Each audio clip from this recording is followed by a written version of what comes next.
किसी ने क्या कमाल की बात कही है कि खुशनसीब होते हैं वो लोग जिन्हें समय पर समझ आ जाती है, क्योंकि कई बार समझ होती है तो समय नहीं होता और समय होता है तो समझ नहीं होती। नमस्कार दोस्तों, मैं हूं आपका दोस्त अंकित और स्वागत है आप सबका मेरे चैनल पे।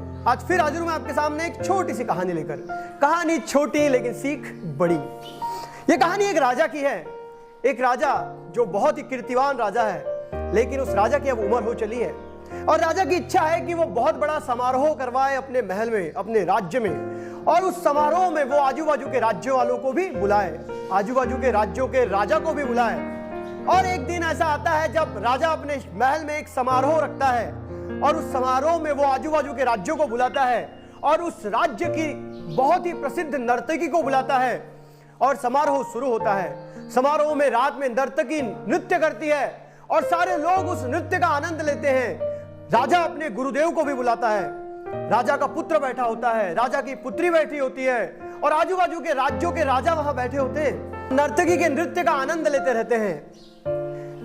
रात होते रहती है, लगभग रात के 2-3 बजे रहते हैं, नर्तकी नृत्य करते रहती है, सारे लोग आनंद लेते रहते हैं। तभी नर्तकी देखती है कि उसका जो तबला वादक है वो सो रहा है, उसे नींद आ रही है। तब नर्तकी अपने तबला वादक को समझाने के लिए एक दोहा बोलती है, बहु बीती थोड़ी रही पल पल रहे बिताए, एक पलक के खातिर काहे कलंक लगाए।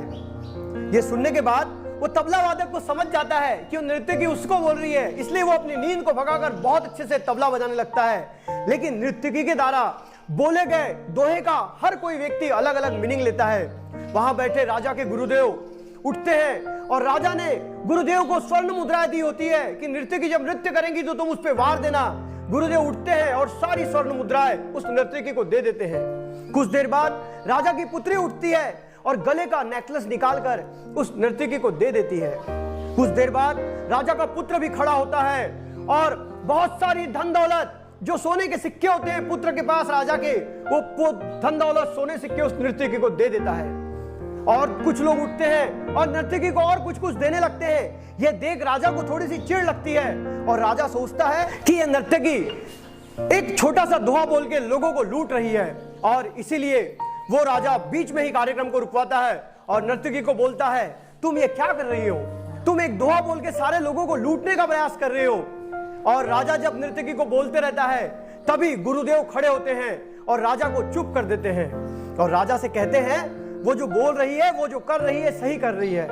देखो, तुमने मुझे यहाँ समारोह में बुलाया, नर्तकी के नृत्य को देखने के लिए बुलाया। मैं जंगल में रहने वाला, हमेशा तपस्या करने वाला, और तुम मुझसे क्या करवा रहे थे? तुम नर्तकी के ऊपर पैसे वारने के लिए मुझे कह रहे थे।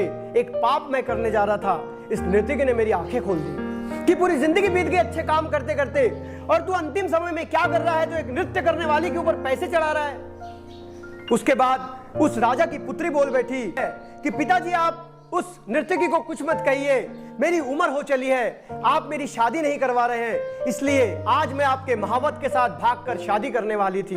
लेकिन इस नर्तकी ने जो दोहा कहा कि पूरा जीवन बीत गया, थोड़ा सा बचा है, इसके लिए कलंक क्यों लगाते हो? इसलिए मैंने अपना वो विचार टाल दिया।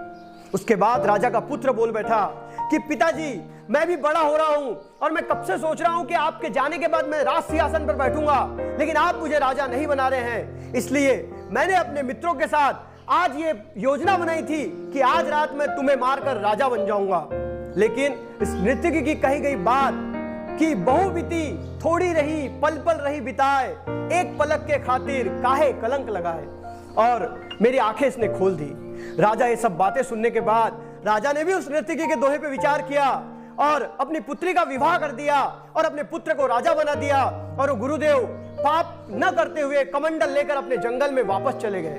दोस्तों, छोटी सी कहानी, लेकिन एक कहानी हमें बताने का प्रयास कर रही है कि हमारी जिंदगी में हम जो भी काम करते हैं उस काम की शुरुआत तो बहुत धूमधाम से करते हैं, लेकिन जब हमें सफलता नहीं मिलती तो हम उस काम को अधूरा छोड़ देते हैं। इसीलिए जिंदगी में इस दोहे को हमेशा याद रखिए कि बहु बीती थोड़ी रही पल पल रहे बिताए, और एक पलक के खातिर काहे कलंक लगाए। जीवन में आगे बढ़ना चाहते हो तो अपने इस दोहे को अपने दिमाग में गार्ड बांध लो। जिंदगी में कोई भी काम करते समय तब तक हार नहीं माननी है कि जब तक तुम उस काम को पूरा ना कर लो, तभी तुम जिंदगी में अपने सफल हो पाओगे। अगर कहानी अच्छी लगी है तो वीडियो को लाइक करो। मैं इस चैनल पे रोज एक नई कहानी के साथ आता हूं। तब तक के लिए अलविदा, जय हिंद, वंदे मातरम।